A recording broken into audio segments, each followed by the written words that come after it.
रखले बानी दूध हो बिलार का कारी चूल्हा पर रखले बानी। ई लास्ट गा के खत्म कर दिया ठीक नु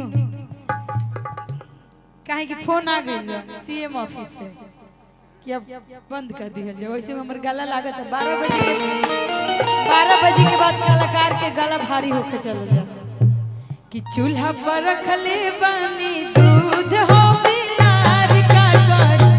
चूल्हा पर रखले बानी दूध हो बिलार का कारी नैहर में रखले बानी यार हो बाजार का कारी नैहर में रखले बानी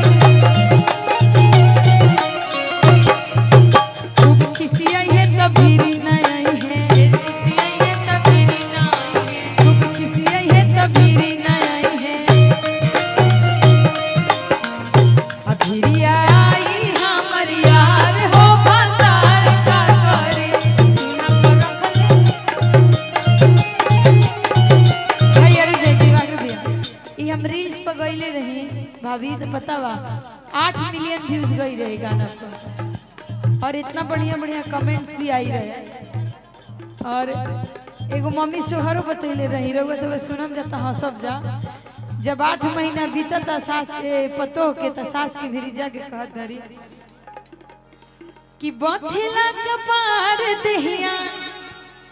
अरे टूटला ये सासू दावा ए हमार करी हैया जावन ए हमार करी हैया जावन बथेला कपार देहिया टूटला ये सासू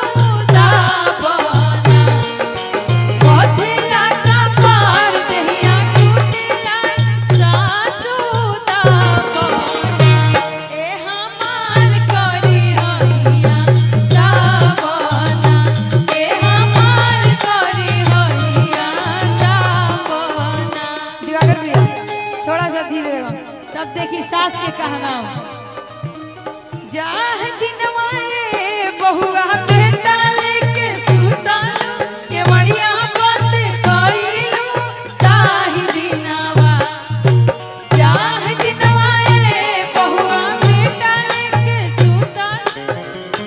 बात कइलू ताही दिनवा हमके काहे ना बोलवलू ताही दिनवा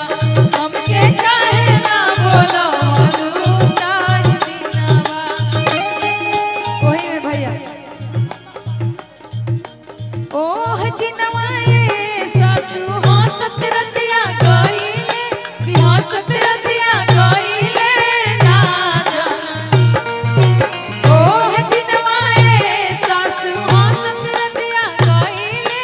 हंसत रतिया गइले ना जननी। पुष्पे भाभी रही होई जवान अब भागा